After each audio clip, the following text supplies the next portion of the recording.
¿Qué tal? Hola, me presento. Bueno, tengo muchos nervios. ¿Estás nervioso? Sí, ¿Y eso? yo soy Anthony. Encantado, Anthony. Yo me llamo Gabriel. Gabriel es un nombre muy bíblico. Sí. Toda mi familia tiene nombre bíblico.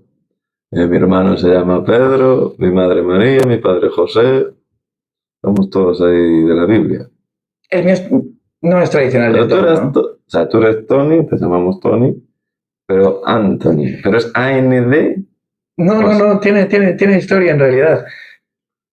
Es un Anthony catalán mal escrito. Lo escribieron mal cuando lo fueron allí. Unos meses después de yo nacer ya dejaban poner nombres no españoles, pero aquí tenías que, cuando yo nací, ver en un registro.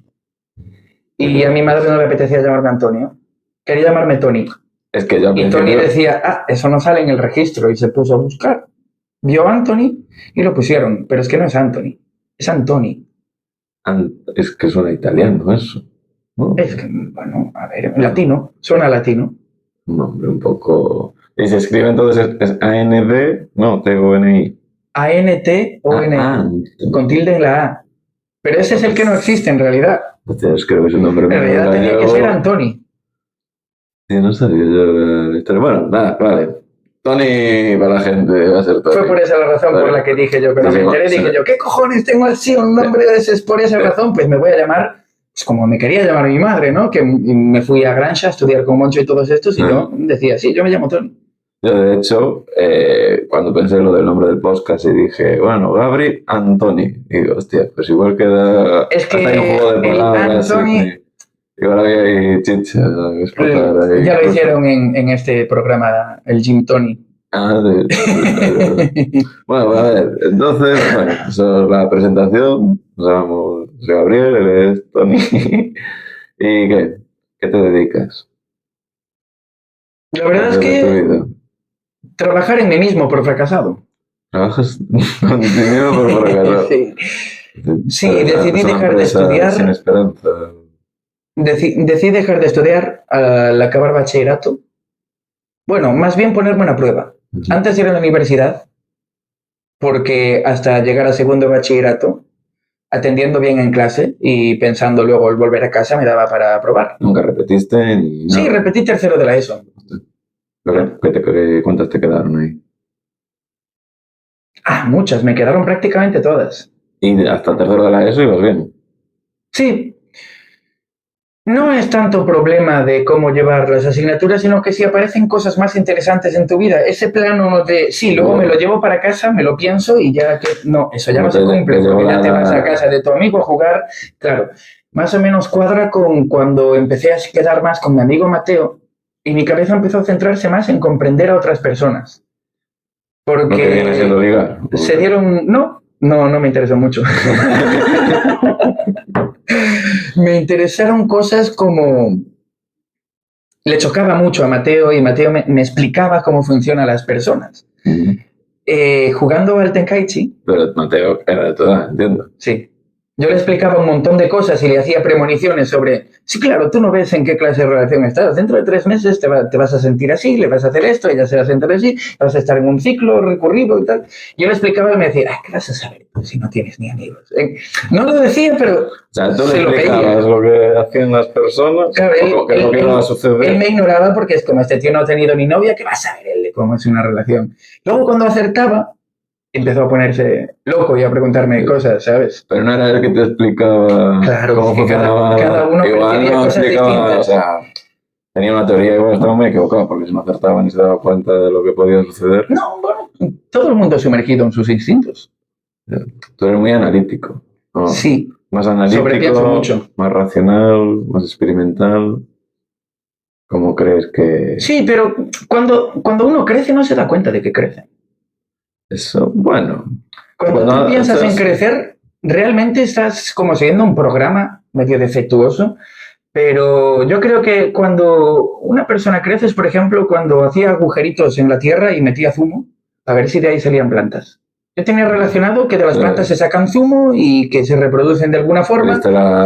Y no sé, me daba la ilusión, supongo, que plantar algo y que creciera o algo así. Y me ponía a probar. Pero en esos momentos tú no estás pensando en voy a aprender sobre cómo funcionan las plantas.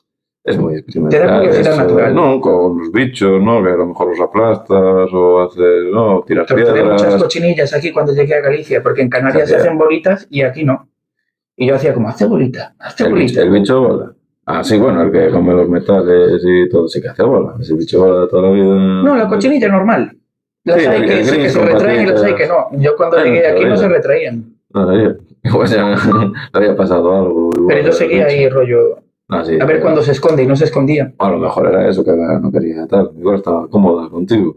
Yo creo que igual le ha faltado depredadores unas cuantas generaciones y no tenía la necesidad de esconderse. Aislada, no aprendió patrones y tal. Es que la escala de bicho es un poco difícil de comprender, porque No, es muy fácil que cambie, que tú de repente seas el depredador alfa de un ecosistema. Igual Pero- echaron herbicida. Y quedaron allí, joder, que... Las cochinillas son unas limpiadoras flipantes, ¿eh? Siete metales pesados, de hecho, ¿no? Cuando dicen lo de los insectos para montar no, lo que sea, una huertita o así, es uno de los insectos que recomiendan. Que realmente las cochinillas son tanques. Sí, Es una burrada, tanques de descontaminación, comen auténticas burradas, incluso radioactivas, y sacan cosa inofensiva por detrás. El verdadero tanque es la mariquita. La mariquita Bueno, pero es una ese es el máquina. tanque de ataque. Pero tú lo metes en una zona contaminada y se muere.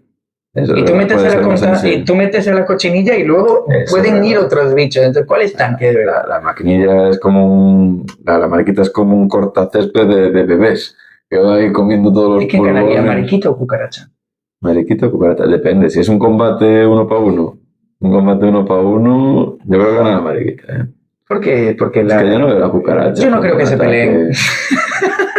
Bueno, al final, nos vamos como siempre por los cerros de Úbeda. ¿Qué le pasó a tu amigo Tomás entonces? Que te explicaba Mateo. cómo Te digo, Mateo. Cuando íbamos a jugar al Budokai Tenkaichi 2, estábamos... Él quería picarse, quería jugar y picarse. Y él me decía, "Buah, te voy a meter una paliza". ¿Qué tiempo de calle Y yo recuerdo eso porque me llamó la atención y lo recuerdo específicamente porque yo le respondí, probablemente. No como ahora, porque menos dotado de emoción, muy rollo, probablemente.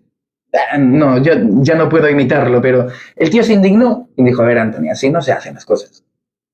Yo te digo que te voy a dar una paliza para que tú me digas, pues, algo tipo, te voy a ganar y tal. No entendías ese juego. ¿No? Yo respondía matemático lógico, me decía, te voy a ganar. Y yo, ¿tienes probabilidades de ganar? Sí, vale, pues probablemente gane. Yo realmente, mi opinión personal era que seguramente iba a ganar yo, pero sería un 60-40. Y claro, él me enseñó a aparentar. Él quería estimularte un poquito Yo lo que pensé es, bueno, él para divertirse quiere que le diga esas cosas, pues finjo esas X cosas y así está más contento y le gusta más la partida. Pero es un poco falso eso, ¿no? Es súper falso. Lo que pasa es que eso lo tendría que haber hecho cuando era un bebé, no cuando era un chaval de 12 años. Porque eso es lo que hace la gente antes de adquirir conciencia. No te entendía ahí. Que después, ¿tú sabes lo de que 1000 mentiras hacen una verdad? Hombre, yo creo a base de repetición acabé sintiendo lo que decía. Toda mentira tiene un poquito de verdad, ¿no? Y toda verdad un poquito de mentira. Yo ahora me pico en los juegos. No mucho, pero me pico. Y es a raíz de repetir ese comportamiento. O sea, que creo que fingir tanto eso... Tú cada vez lo actúas mejor. La mejor forma de actuar es sentirlo. Ahí fue donde empezó a crecer distintas partes de mi personalidad con las que yo no me identificaba con ellas, pero ellas fueron creciendo y fueron dando sentimientos, cada una de ellas, aunque yo no me identificara con ellas, crecían. Eso no lo habíamos hablado el otro día, lo de la mala fe, de actuar, ¿no? Los roles, cuando tú eres, ¿no? Lo del camarero. Creo que al principio lo veía como manipular. No, tú cuando vas a trabajar, a lo mejor eres camarero, pues como que te metes en el rol, ¿no? Pero se te pega. Después eres otra, fuera del trabajo eres otra personalidad completamente distinta, pero sin embargo ahí en ese momento, pues como si fuera una partida de rol, tienes que cumplir esa clase. Yo no era capaz al principio. Eso de dar las gracias y no estás agradecido es de muy mal educado. Claro, es una falta de respeto, se quiera los cimientos del valor de las palabras. Significa que esas personas básicamente nunca dan las gracias. Yo lo veía así, sencillamente. Son todos unos maleducados porque dan las gracias sin sentir agradecimiento. Maleducados y mentirosos. Como Hasta cuando, que si hubiese sido religioso, los condenaba a todos al infierno a la mínima. Cuando saludas, ¿no? Los portales de los edificios y dices, hola, buenos días, tal. Como una especie de protocolo, burocracia Que sepas social. que no sé si hasta los 7, 8 años yo saludaba a todo el mundo en la calle. Y la gente me miraba como, ¿quién es ese chaval? Yo lo conoceré. Pero que tú eres de una zona, tú no eres ciudad. No. Allí es más que eso. Ahí cambia un poco la... Nada, ese recuerdo debía ser con 5 o 6 años. Yo venía de Canarias. Yo en Canarias me relacionaba con un montón de niños que no iba a volver a ver en mi vida y no me acordaba de ellos. Y creo que tal vez por tener esa base de socializar es que no me he centrado tanto en los nombres, en acordarme de la gente, sino en la propia experiencia que haya. Los niños en general no van saludando también a todo el mundo. Y les da igual. Bueno, sí, no, lo que pasa es que no era tan niño cuando aún seguía saludando por la calle. Que además era bastante extraño, ¿no? Porque aún no había aprendido todos los trejemaneques sociales que tiene la gente entre sí. Entonces, para mí, lo veía con inocencia, era divertido. Tú saludas a alguien en la calle y te miran con miradas muy extrañas y curiosas. Es divertido saludar a la gente por la calle. ¿No? De lo ahora que me es da súper palo, tío. Porque ya estás, ¿no? Lo que hablábamos antes, ya te has puesto como la máscara o estás sumergido en ese rol. Al final, pues sí. El rol de ciudadano. El ciudadano común no va saludando por la calle, porque sí. No, pero tampoco lo haría, no me gusta. Yo pensé en lo de eso que te comentaba antes del portal, de las escaleras, en el ascensor, tú saludas a la gente. ¿Es justo cuando sales del portal ya dejar de saludar a la gente? Pero si una persona entra en el portal, ahí sí que la saludas. Y si sabes que está entrando al portal, ahí también la saludas, no la saludas. ¿En qué momento dejas de saludar? ¿En qué momento se rompe ese protocolo? Creo que a partir de 150 personas. Creo que se había estudiado. A partir de la cantidad máxima que puedes acordarte de personas. Y de ahí para arriba empieza a dividirse en subgrupos. Sí. Ahí es donde empieza la pérdida de la necesidad de saludar a todo el mundo. Donde empiezas a ver a algún desconocido en la calle. Eso, sí. Bueno, y aún así, aún ese número seguro que crecerá. Porque sabes que es conocido de alguien. Salió en Doctor Stone, ¿no? El tío sí. Tenía, ¿no? A partir de ahora, como cogemos, ¿no? A más gente. No, era el primero que veía. No va a haber ese porque grupo. También había visto documentales de sectas. Se empieza a perder la esencia del grupo, ¿no? Y ya empieza a disgregarse ahí un poco la sí, hasta luego más tarde volvieron a meterlo. De la gente. Luego más tarde volvieron a meter el argumento en cuanto a que cuando llegaron a X número apareció Soyuz. Y era como, ¿este Pablo lo conocéis? No. ¿Y este? ¿Quién lo ha reencarnado? Ah, pero este no se rompió de la piedra. ¿Este lleva aquí siempre? Y se aprovecharon de eso del número para meter un personaje que llamó la atención por el nombre, ¿no? Muy guapo, Doctor Stone. Todo el mundo debería verlo. Es la Doctor Stone.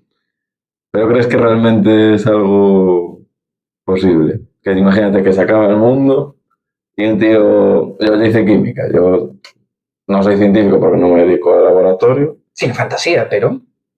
Pero yo... Hombre, el tío ya es... Bueno... superdotado y tiene unos conocimientos de la hostia.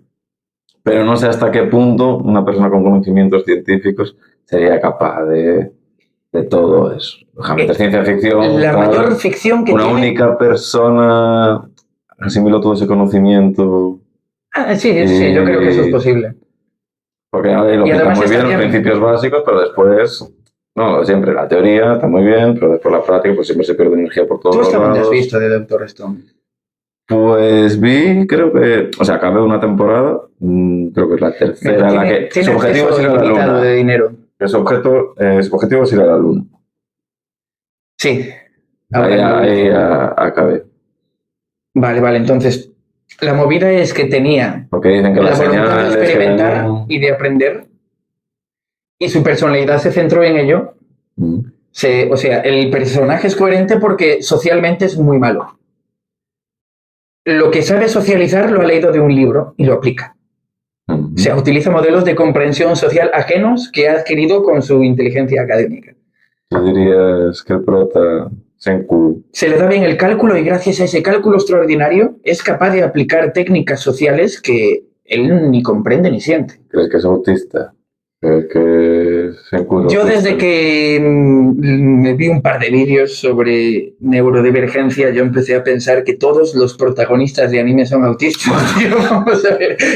La pregunta es, Si se ¿cuál empieza me parece autista de protagonista? si se tío? empieza a analizar en Van a su puta profundidad, bola, todo, con intereses uf, muy marcados, es que si lo con una pienso, empatía extraña, miran cosas que el resto no mira. A ver, es que yo los animes que he visto, bueno, también un poco igual no son los mejores ejemplos, no he visto mucho, pero bueno, digo, yo qué sé, Death Note.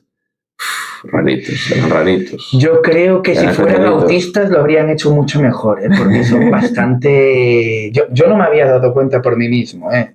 Hay una serie ahí en YouTube de tal persona que es un pendejo Sí. y en verdad, pensándolo bien, Ah, no creo que lo tiene ni habíamos pies ni cabeza, tío, comentado. claro, De tío. Kira, que era... Que sale un policía por la tele diciendo te vamos a atrapar y Sí. decides matarlo y confirmar que existe un ente que anda matando gente porque se sabe su nombre. Es como... Yo, es que Es que la tengo hasta el muy... mayor retrasado mental habría reaccionado mejor. Hace mucho Habría tiempo. apagado la tele y habría dicho, espero que no me pillen. Ya hace mucho tiempo que la vi, no recuerdo exactamente en el momento, como cuando lo descubren, ¿no? Cada muerte que hace está más cerca de que lo atrapen, tío. Pero es que aún así, al principio era como, es imposible, ¿no? No puede haber una capacidad Claro, de... y nadie le creía. Y sin más, un investigador chungo de estos raros, pues dijo, mira, dadme a un preso, vamos a hacer una prueba. Es verdad, sí. Y solo a raíz de eso ya confirmó su existencia y que lo hay que pillar. Es verdad que puede matar a distancia y que Es que si no tuviera un ego desmedido. la necesidad del nombre, ¿no? Que necesitaba eso y ahí fueron tal. Pero aún así, y después la zona de dónde vives y quién eres, porque es todo el mundo. Al final, ¿cómo habían limitado la zona? Es que era cagada tras cagada. Era cagada tras cagada.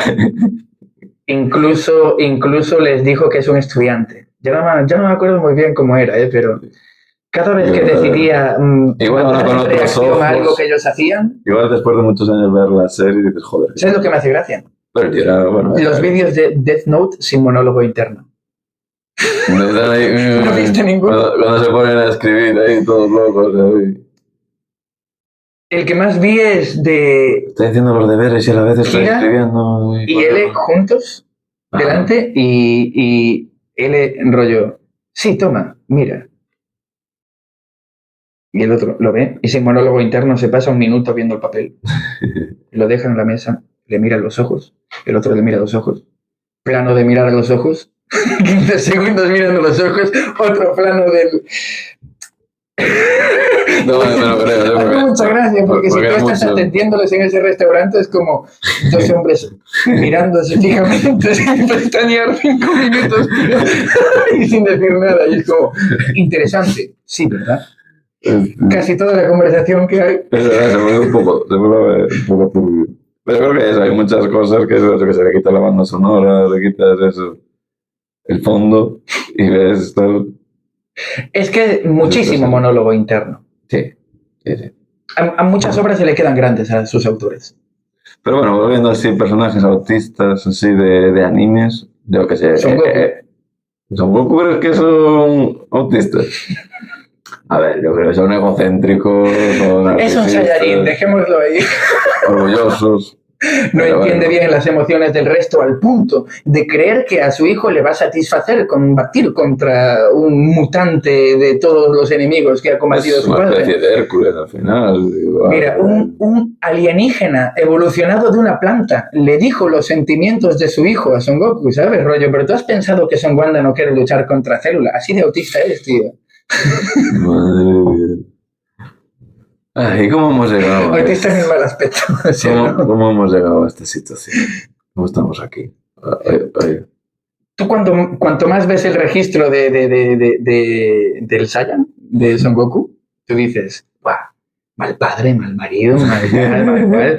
¿Cómo puede ser que lo considerase la mejor persona, un bondadoso y tal? Es tan bondadoso y no sigue ningún esquema ni patrón social que consideremos esto es lo correcto. Hace todo lo contrario a lo que debería hacer un padre o un marido. Bueno, eso es verdad. Y se considera que es el bonachón. A ver. Hombre, porque defiende a las personas, lucha contra los malos. Pues eso es lo que me recuerda que sea autista.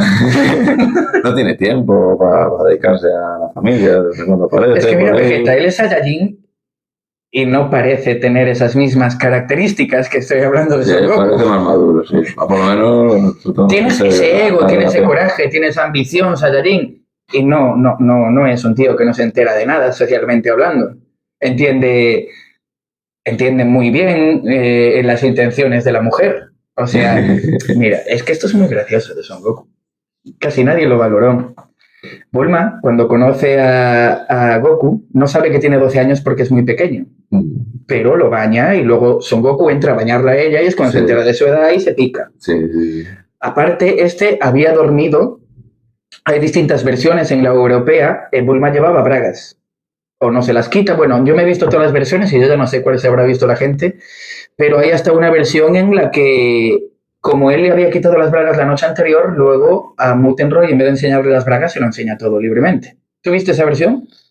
Ya no me acuerdo de qué versión es. Pues hay distintas versiones, porque es un poco conflictivo ese inicio. Y Bulma luego, cuando Son Goku ya va todo mamado hacia Namek y Bulma lo ve y dice, oye... Ahora sí. ¿En qué se ha convertido el chavalito este? Y se pone a recordar precisamente ese baño.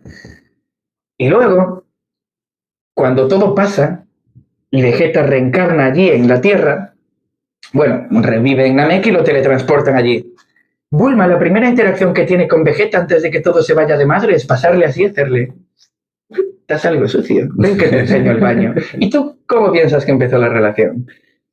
Hombre, dijo, no aproveché con el Son Goku, voy a aprovechar con el otro. Es una indirecta muy directa, eso desde luego.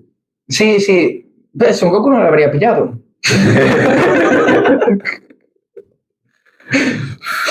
Y otros animes así. Bueno, Evangelion sin duda, el chaval tiene un problemilla, ¿no? Yo me identificaba mucho con él, pero yo creo que trastornado y acomplejado son... Con esas dos palabras ya llega. Entra la profundidad, ¿no? Del padre, que el padre no lo quería. Es que, claro, el hijo está trastornado por algo. El peor es el padre. ¿Qué le había pasado? ¿Quieres hablar de Evangelion? No sé, yo que te estaba preguntando por tu vida y hemos llegado aquí a los animes. Te estaba preguntando por Mateo. Budokai. ¿Qué será de Mateo? ¿Qué estará haciendo Mateo ahora mismo? Después de superar la mayoría de edad kantiana y empezar a evolucionar como persona, se ha retraído un poco a trabajar en su vida física, como suelo decir, ¿no? Creo que hay dos clases de vida. Hace crossfit. Una mental y otra física. No sé muy mucho de él, no solemos quedar. Hostia, cortaste ahí un poquito la relación. ¿Eh? Se cortó a determinado punto y luego la retomamos, pero con muchísima calma. Bueno, a ver, lo importante es mantener ahí un poquito de contacto. Sí, cuando quedamos hablamos un montón. Eso es bonito. De hecho, me pasó una cosa, creo que tal vez hace 3 quedadas con él, que aún no había vivido yo con él, que era que él era el emocionado. Es que de hecho hasta me contaba mientras hablaba, paraba y me metaanalizó la situación, como le solía hacer yo. Estaba on fire ese día, íbamos a salir por Bayona y había habido un problema entre amigos. A lo mejor, no se lo esperó, se puso en modo súper foco. Habíamos quedado para salir en Bayona y había habido un problema entre distintos amigos que a mí no me concierne porque no suelo quedar al final. Y él venía pensando, bueno, me voy a preparar, ¿no? Anthony seguramente va a opinar, me va a dar una chapa y tal, pero cuando llegó, como lo quiso controlar él desde el principio y tal, como quien nos separamos a hablar, en cuanto nos separamos a hablar así un poco, sí. Dijo, mira, que te quiero hablar de una cosa, ven, que nos separamos un poco aquí para que no nos oigan, por si alguien se enfadaba o algo por mis conclusiones o algo, pero empezó él a hablar, empezó a explicar, yo a darle la razón o no darle la razón, y cuando se quiso dar cuenta llevaba 1 hora y media contándome él lo que opinaba del problema. Y él estaba hiperactivo de lo contento que estaba de hablarlo conmigo. Tal vez porque si lo hablaba con cualquier otro amigo no iba a ser una libertad de expresión y un cojo esta idea, la analizo, es buena, es mala, la dejo y tal. Esa neutralidad a la hora de juzgar creo que le hizo sentirse cómodo y se alegró un montón de poder hablar y razonar sin el temor de esta persona se va a ofender o le va a dar miedo o cualquiera de estas movidas. No, yo creo que sí que buscaba una persona que a lo mejor no sacara unas conclusiones más racionales. Entonces, la dinámica social está deteriorada, pero en sí la relación ahora mismo está pues mejor que nunca. Pero no nos vemos, así de simple. ¿Y de qué era? ¿De qué te había hablado? De problemas entre amigos, que eso acaba derivando a pues madurez, inteligencia, nivel de conciencia, empatía y esa clase de cosas, que es un tema pues que ahí puedes hablar horas. Sí, claro, empiezas ahí a debatir de... Y luego empiezas a aplicarlo sobre personas y cuando te quieres dar cuenta estabas hablando de uno y ya hablaste de todo el mundo ya. Extrapolas, esto por la sociedad... ¿no? Sí, porque al final... Cuando es un grupo de amigos y se interrelacionan entre ellos, tú no puedes entender lo que hace uno si no entiendes lo que hace el otro. Entonces, ¿tú crees que es tan simple el grupo se entiende entendiendo? La mayoría de lo que hacemos las personas solo son reacciones. Apenas nos accionamos nosotros mismos si no hay algo externo que lo haga. Hombre, sí que creo un poco en la causa y efecto, que somos movidos ¿no? por estímulos. Pero bueno, hay también la capacidad de cómo tú devuelves ese estímulo, cómo lo gestionas. Sí. Pues sí, hay un margen de libertad. En la reacción va algo tú tienes como una onda, tienes un estímulo, ¿no? que genera una reacción y tú en ese momento puedes actuar de una manera. También hay personas que se accionan ser más impulsivo, menos impulsivo, no ser impulsivo. Yo suelo sentirme orgulloso de que soy capaz de provocar reacciones o de manipular eso. Pero en realidad he visto que hay gente que lo hace de forma natural y lo hace muchísimo mejor, porque de forma natural... estímulos en el resto de personas. Tú la dejas quieta, ella sola, y se divierte. Sin nada. Hay un... Sí, lo que pasa es que como no lo hacen de forma consciente, es un poco extraño. Si tú los cambias a un ambiente más conflictivo, digamos que hace falta un tiempo de pausa y de relax para que una mente tenga la actividad cerebral natural. Hay personas que tienen el don, que van por ahí con una actividad cerebral normal para una persona, pero la mayoría de las personas no contamos con eso. Y volver a una actividad cerebral natural para nuestra especie le llamamos meditar.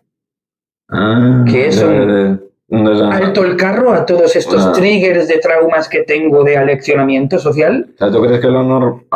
Voy solo a escuchar. Por lo que entiendo de meditación, la meditación sería, ¿no? Relajarse. Estás solo pendiente de tu respiración, ¿no? O sea, como que aparecen los pensamientos. Hay muchos métodos para meditar. Hay una cosa que se decía mucho más antes, que era dejar la mente en blanco.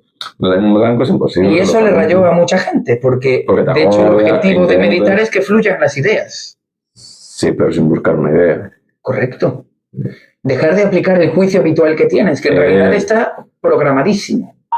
Por televisión, por un montón de cosas. A ver, y hay gente que, no sé, va a su bola, natural, sin verse afectado por todo esto que nos tiene locos. Eso me suena. Y parecen así como tontitos o que no se enteran de las cosas y... No, al contrario, a veces tengo envidia de ese estilo de personas. Que creo que Dostoyevsky había escrito El nombre del subsuelo, creo que era así, de... Joder, la gente que choca contra un muro y... no. Él creía que aparecían muros todo el rato, ¿no? Que todo eran impedimentos, barreras... Y que envidiaba a la gente que no veía esos muros, que simplemente tiraba para adelante, sin darle más vueltas al asunto, y ya está. Pero sin embargo, hay mucha gente más analítica. Pero es como un poco ansiedad, eso, ¿no? De, ¿qué va a pasar aquí? ¿Me va a aparecer esto? ¿Cómo voy a poder resolver esto? Sé que la ansiedad no es exactamente esto, pero la ansiedad, digamos que es producto de un estrés continuado. Y ese estrés surgiría yo creo que no estar llevando un comportamiento más natural. La consecuencia de la ansiedad es un estrés continuado. Claro.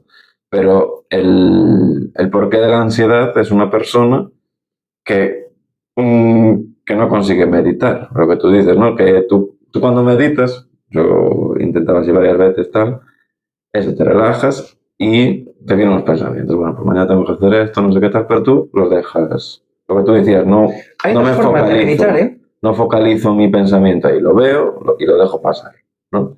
Y cuando soy incapaz, ¿no? Porque hay que entrenarlo y a lo mejor mantener mucho tiempo meditando es muy difícil, sobre todo cuando estás empezando, eh, lo que haces es centrarte en tu respiración, es como una especie de ancla de tu pensamiento de, bueno, pues así yo me centro en esto y puedo escapar de la... Es como una especie de tragaperras los pensamientos, ¿no? Te aparecen en la cabeza y tienen las lucecitas y tu cabeza quiere ir a por ellos y centrarse en ellos y desarrollarlos y expandirlos como una gigantesca red neuronal. Hacer eso. Y después el siguiente nivel de meditación, que cuando dicen esto, no, que levitan, ¿no? El máximo estado de tal. Yo no me lo trago. Yo llegué un momento, no, lógicamente no llegué a levitar, lógicamente, no voy a levitar. Pero sí que tú puedes relajar tu cuerpo tanto que sientes que no estás en contacto con el suelo si estás tumbado. Porque tú empezarías, bueno, pues voy a intentar sentir los dedos del pie derecho. Y te centras en los dedos del pie. Y eres consciente solo de tu respiración, de las ideas que van apareciendo, pero tú las ves simplemente pasar. Y ahora, además, de los dedos del pie derecho. Y vas como subiendo por tu cuerpo y siendo consciente de todo tu cuerpo. Claro, eso te lleva un montón de tiempo, te puedes despistar, se te va a una Cuando te parte. quieres dar cuenta estás pensando en otra cosa. Claro, no, y es muy complicado mantener todo eso y a veces ser consciente de todo. Pero en ese momento, yo lo conseguí un par de veces, es cuando tú sientes, hostias, y te sales a la vez, porque ahí ya entra el ego. Cuando tú dices, hostia, lo he conseguido, Sí. se te va la puta mierda. Porque ya entras en un bucle, te aparece ese pensamiento. No tiene por qué. Y ya te enganchas. Puedes alegrarte sin que aparezca el ego. Puede estar el ego sin que la conducta esté desequilibrada también. La falta del ego sería una persona. A ver, yo el ego está en todos los lados, porque es que si no hubiera ego, no podrías actuar, ¿no? El ego, yo veo algo aquí y yo al verlo aquí sé que yo estoy aquí. ¿Qué crees que es el ego? Yo creo en el ego que el ego está en las cosas. No creo que el ego esté dentro de uno mismo. O sea, o que lo proyecto. Que el ego lo proyecto. No veo posesión, ¿no? Veo esto es mío, puede ser que es mío. Aparecen las distancias, ¿no? Yo estoy a esta distancia. Tú tienes una relación conmigo, ¿no? Y yo cuando te veo, pues me veo a mí, porque es como una experiencia que yo he tenido anteriormente en el pasado y que se está reflejando ahora en el presente. Cuando voy al trabajo, ¿no? Estoy como proyectando como mi mundo, pero el mundo aparece fuera, no está dentro de mí. Y es cuando empiezan las discusiones, ¿no? Porque hay una discusión, ¿no? Es una discusión porque él tiene mucho ego, ¿no? O podría ser así. Porque aparece una persona que tiene una idea y te la explica o te la dice y tú no estás de acuerdo. ¿Por qué? Porque aparece una idea en tu mundo, en el mundo que tú estás proyectando. Yo creo que el mundo es de esta manera o es lo que yo he generado. Entonces una persona viene y te lo rompe, te lo agrieta. Entonces ahí luchas. Creo ¿no? que el ego lucha ahí.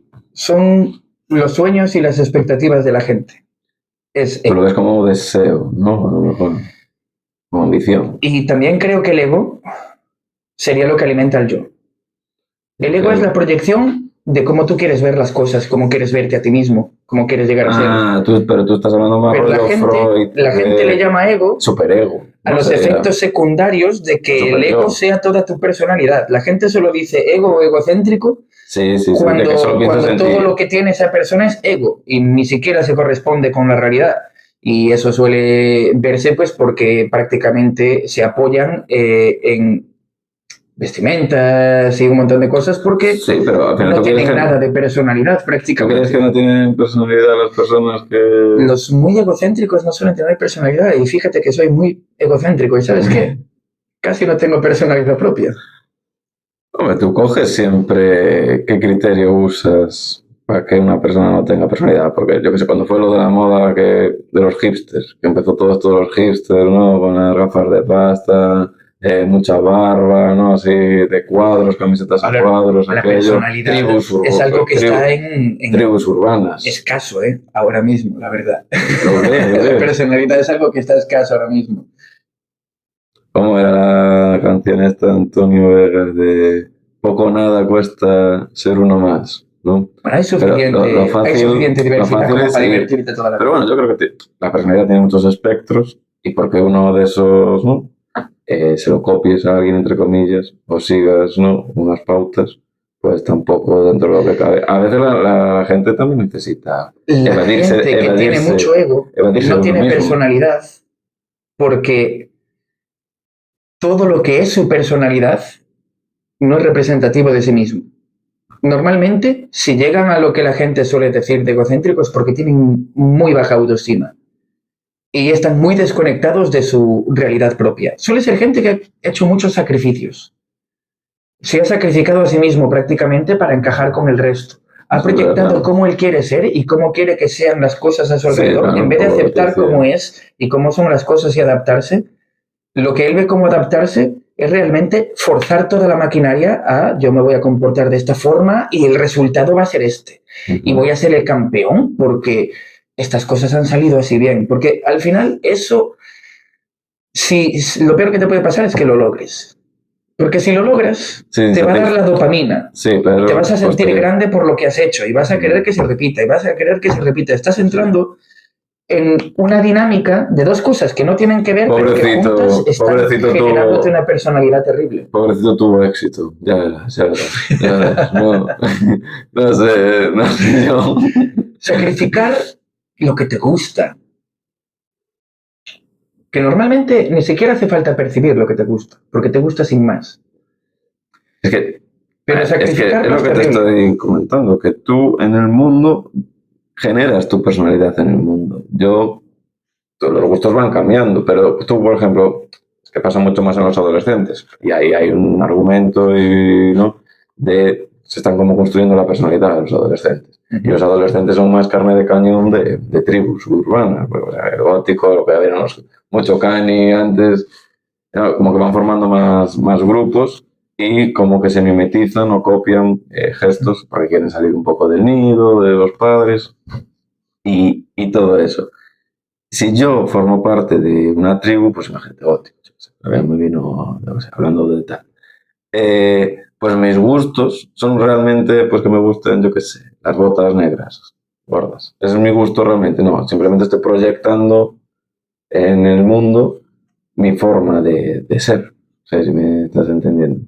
Eso es lo que me gusta a mí porque yo quiero que realmente eso me guste a mí, porque estoy generando yo las y a lo mejor no te gusta y no te conoces suficiente aún con esa edad como para saber que no te gusta. Pero estás en un ambiente que te gusta y quieres encajar en él y realmente te pones botas negras cuando a lo mejor a ti lo que te gustaría es ir con zapatillas de oso panda.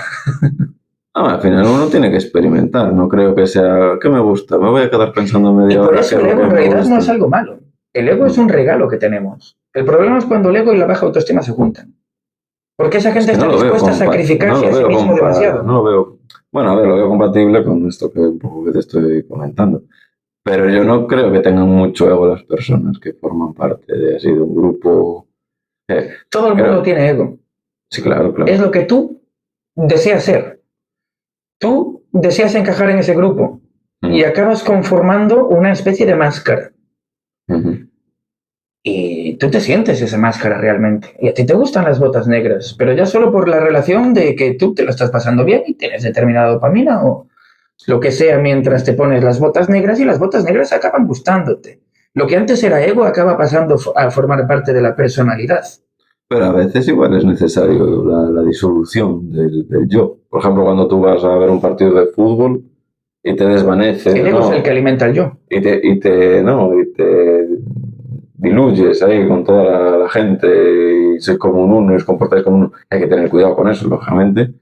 Pero durante un poco de tiempo, eso igual es un poco medicinal incluso. Te alivia la mente, te relajas. Sí. Desapareces y no estás pensando, ¿no? Simplemente formas parte del grupo. Es muy cómodo. No, pero sabemos las consecuencias que puede tener eso. ¿Su ego es eso?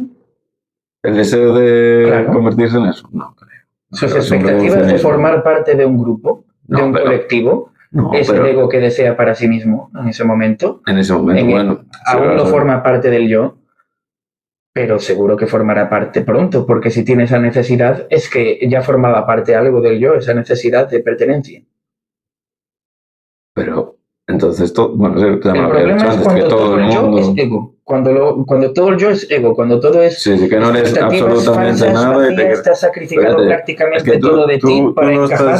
Tú lo ves mucho como Freud, tío. Es que yo cuando tenía unos 14 años me diera mi prima Nice un libro de psicología de la vida cotidiana y yo cuando me puse a leerlo lo que pensé es que es aún más pesado que yo, pero que opina lo mismo que yo.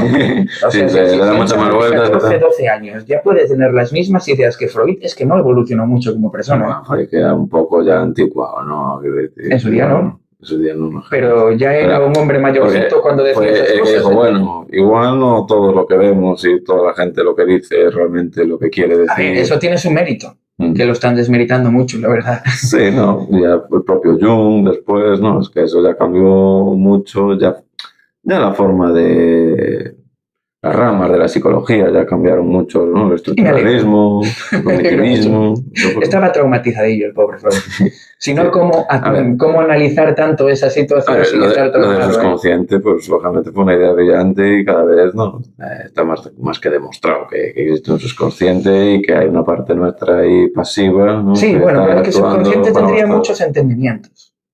Si dijera subconsciente es todo lo que no eres consciente de ello, pues ya está, pues está claro, ¿no? No eres consciente de todo lo que haces, hay subconsciente. Pero volvemos a lo mismo de antes, igual es más profundo, porque bueno, sí que hay un subconsciente ahora mismo que me está manteniendo en equilibrio sin yo tener que estar pensando en que me tengo que mantener en equilibrio y me permite hablar contigo, pero también al final es el que hablábamos antes de... Yo desde pequeño me rayo si tiene su propia personalidad, porque no considero que mi subconsciente sea lo que me mantiene en equilibrio. Yo siempre pensaba, la parte de mi cerebro que se dedica a controlar el resto del cuerpo, tiene su propia opinión, tiene su propio mundo y percepción de cómo son las cosas. Sí, claro. Yo tengo ojos, tengo pies, tengo tal.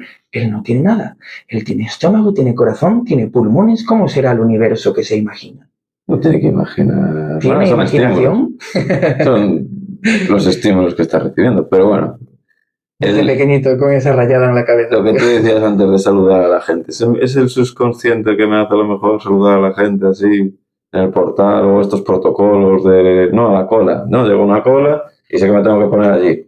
Ya casi no lo pienso, ¿no? Eso es un subconsciente, o sea que ya la sociedad de cierta manera y que va cambiando en el tiempo, la sociedad, ¿no? Las conductas sociales, lo que es bueno y lo que es malo, eso va cambiando en el tiempo y se va metiendo dentro de sus subconsciente. Yo me tengo que vigilar de hacerlo bien. ¿Te acuerdas lo que te dije de lo del pelo antes?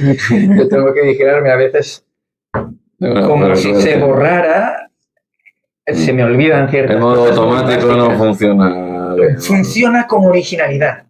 A veces se le olvida que, no sé, tú imagínate. Bueno, hay gente que se cuela, que va por la cola y me la pela y nada así. No, al final es... Pero otra cosa es cuando tú llegas a determinada parte de la cola y te acuerdas. Rollo, tengo que hacer cola. Y te das vuelta y te pones en el sitio. Es verdad. Primer podcast esto. Pues no está quedando tan mal, ¿eh? ¿Tú cómo lo ves esto? ¿Me gustará a la gente? Bueno, cuando nos hemos puesto ahí a hablar un poquito sobre el ego y a definir cada uno un poco, igual nos hemos perdido un poquito. Esto es paranoia, Spirit, o sea, las cosas perderse. Empezamos hablando de Dragon Ball y acabamos hablando del ego, de fútbol, de saludar en los portales. Pues las bases de mi personalidad es entender esas cosas, de rollo, porque la gente se sorprende cuando le saludas, no solo reírme de que expresan distintas emociones cuando le saludas, rollo, y ese niño que me saluda, es que lo conozco, ¿qué pasa? Teníamos que probar. No, normalmente, cuando saludas a alguien, ¿no? Cuando le interpelas y le estás pidiendo algo, la persona dice, esto lo tengo que conocer, porque si no, no me saludaría. Mira, no lo conozco. ¿Qué está pasando aquí? A ver, esto lo tengo que conocer, porque si no, no me saludaría. En una villa de 10.000, 12.000 personas. Sin embargo, si lo saludas con algo en la mano... Y es que yo, cuando estaba en Puerto del Rosario, en Canarias, aunque se puede considerar ciudad, tampoco había el volumen de personas que puedes ver en una acera aquí en Vigo. Es distinto, claro. No es un hola, hola, hola, hola, hola. hola, hola, hola. No, pero sí que te venía la gente con cada 5 segundos un hola. No, pero en los pueblos, Hola. joder, yo en mi pueblo sí que saludas a la gente, porque claro, porque al final os conocéis, entre comillas, y... Yo es que salía poco de casa, pero cuando salía saludaba a todos. Y luego me iba a un árbol, escalaba, recogía ramitas pequeñas para cuando se haya churrasco y me iba con un puñado de ramas en mitad de las ciudades recogiendo ramas de los árboles, tío. Yo iba a mi puta bola, tío. Que después agradeces. Plantando zumo. Buah, y algo que me fascinaba un montón era... Lo averigüé hasta siendo un niño pequeño sin saber nada de aerodinámica ni nada. Era como, ¿por qué las gaviotas pueden volar marcha atrás? ¿Cómo que bueno, dentro de los gaviotas? Es que en Canarias sí. Porque los vientos en Canarias los bichos volan no son bola, los gaviotas vuelan hacia atrás. Eso hay la gente se saluda por la calle todo el rato. Hay mucho árbol en Canarias, no sé si hay mucho árbol. Pedazo de arbolotes. Sí, para ir a leña. Castrelos también tiene arbolotes, pero joder, pues al igual plantaron un árbol en ese jardín hace 80 años y ahora es un árbol enorme. O no, todas las ciudades tienen sus parques. Bueno, ahí que la marcha atrás de la gaviota...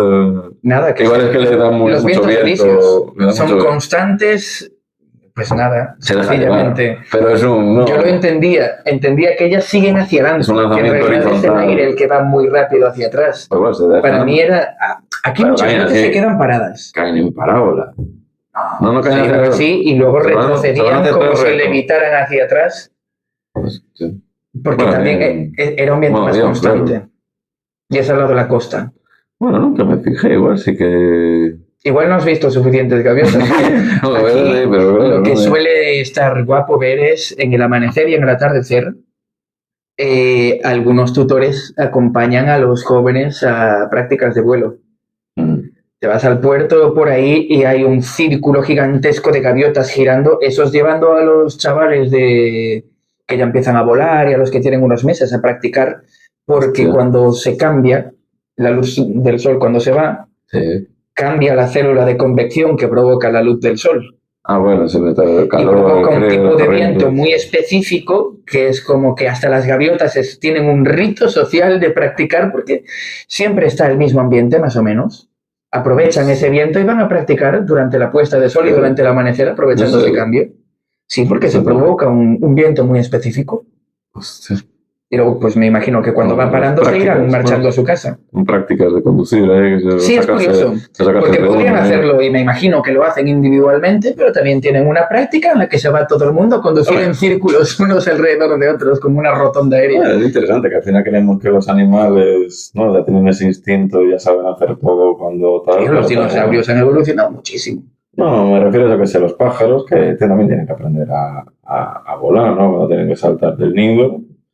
Uno que igual tiene la capacidad de aprender, o bueno, no, es que es muy arriesgado eso también. Quiero decir, tener alas.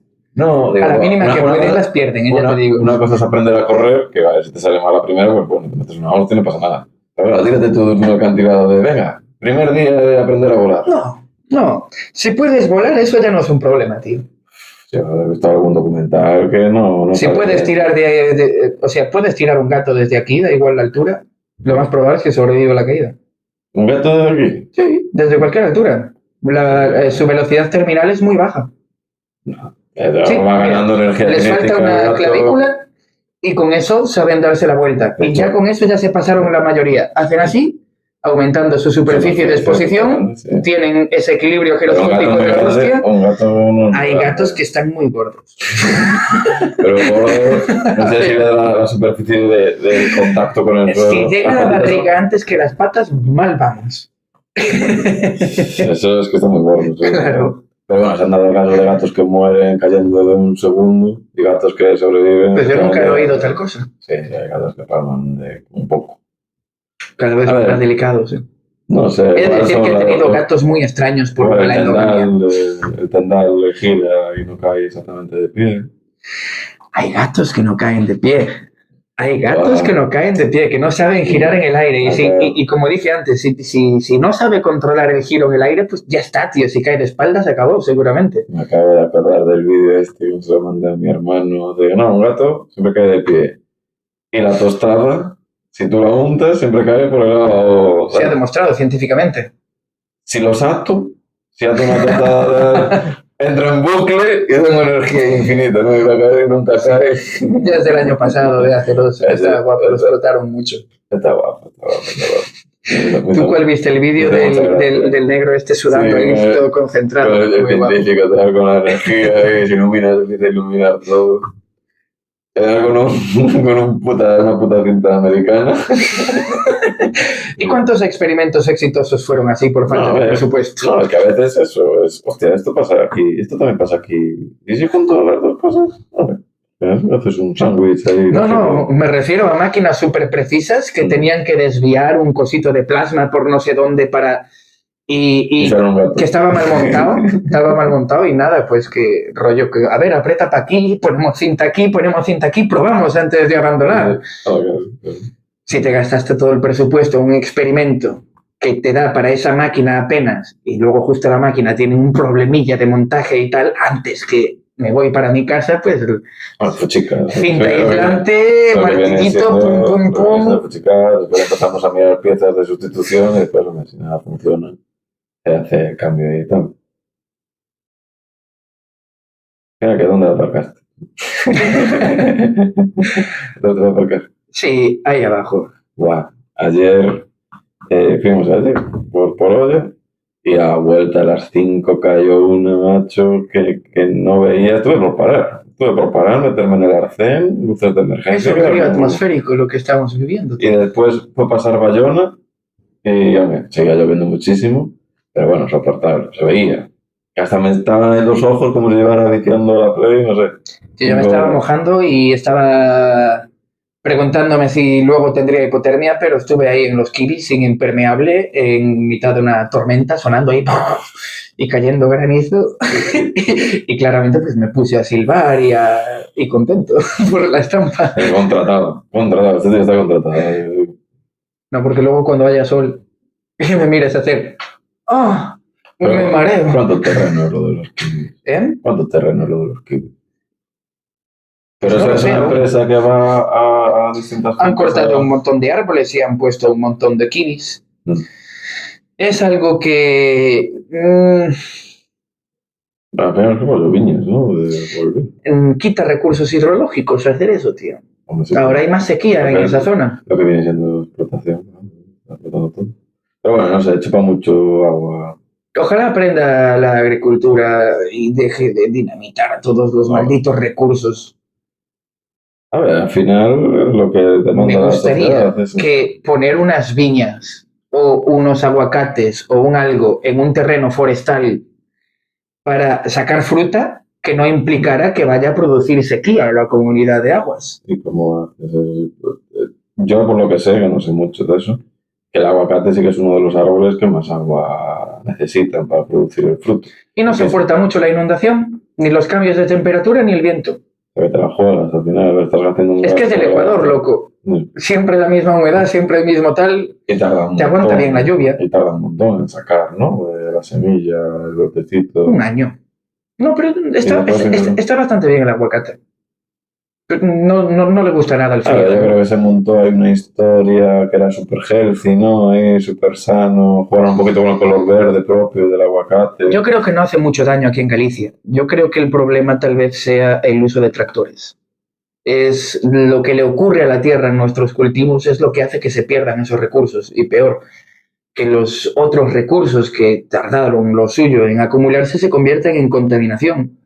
Pues o porque, yo que sé, haya mucho azufre en un lixiviado o que haya demasiada materia orgánica.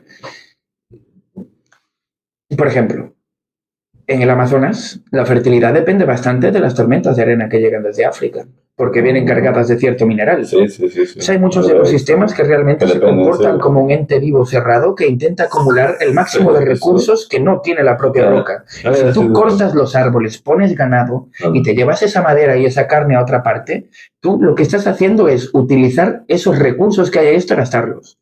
Lo que aprendimos, si fue una revolución, fue que gastamos esos recursos y pues hay que abonar. Pero eso le ha dado un uso a la tierra que ha desestructurado la tierra, ha provocado una serie de cambios terribles que hace que desperdiciemos recursos a mansalva. que es lo que ocurre siempre que tú intentas modificar las condiciones naturales demasiado, de sus propias condiciones, de sus propias reglas. Para obtener más producción, tú ahí lo que estás intentando hacer es desviar el balance de materia y energía dentro de ese ecosistema hacia tu producción. Y para eso, normalmente, ¿qué vas a hacer? Pues voy a quitar materia y energía de los depredadores, o sea, bichos. Vamos a echar insecticida. Entonces, tú ahí estás desbalanceando el ecosistema para que la materia y energía fluya hacia tu fruto. Eso está claro que, vamos, está un chaval de la ESO, lo entendería, ¿no? De que materia y energía se conservan y si yo quiero más materia... Y la mierda del depredador no garantiza que se quede parte de esa fertilidad en ese ecosistema. Y no es además un transportista que lleva esos minerales para luego él mismo morirse sobre las plantas que se está comiendo. ¿A qué te refieres con el depredador de...? El que se come tus cultivos está distribuyendo de nuevo los recursos. O sea, esa materia final es el fruto. Que ese fruto llega a nosotros. Y nosotros lo convertimos en caca. Lo convertimos en un desecho. Caca, literal, que casi no se puede utilizar para nada. ¿Dónde va la caca? Eso es un tema terrible, ¿eh? Es un tema terrible. Yo me pregunto por qué demonios es tan contaminante nuestros restos, tío. Los de los perros y los gatos también, ¿eh? A ver qué cojones nos da la industria alimentaria, tío. Eso es un tema muy loco con la caca del perro en una finca, no. Joder, ahora ya no puedes llevar a pasear a tus pequeños a parques naturales y así. Creo que... Puede ser. O si se hace, que no se debería. A ver, tú el excremento siempre tienes que recoger. La contaminación que se da por gatos y perros paseando de hacer pis y caca es impresionante. Incluso recogiendo la caca, solo el pis es impresionante. Desbalancea todo el ecosistema. Un vídeo ya de tantos perros, cada perro tantos mililitros. Te vas a encontrar silvas y ortigas. Y es que a las ortigas les gusta crecer en ambientes muy abundantes en nitrógeno y a las silvas muy abundantes en materia orgánica. ¿Pero por qué les gusta crecer ahí? No es tanto cuánto les gusta crecer, sino lo difícil que se le hace la vida al resto, que esa cantidad de materia orgánica le es perjudicial y le pudre las raíces, van desapareciendo, mientras las silvas, incluso aunque sea tóxica esa situación, la aguantan o incluso crecen. Entonces, dependiendo quién aguante más las condiciones, es quien se va a quedar ahí realmente. ¿Qué te refieres con tóxico? Porque la silva ya lleva muchos años, ¿no? Ya lleva antes. Hay muchas plantas a las que sencillamente mearle encima es sentenciar la muerte. Bueno, sí. Para esas plantas, el pis humano es tóxico. Ya te lo pienso. O el pis de los gatos o perros. Una meada no va a pasar nada. En los bordes de un camino por donde se pasea, las plantas, las especies que crecen ahí, son las que soportan esos niveles de contaminación. Y su papel realmente es comer eso que para ellas es comida, no es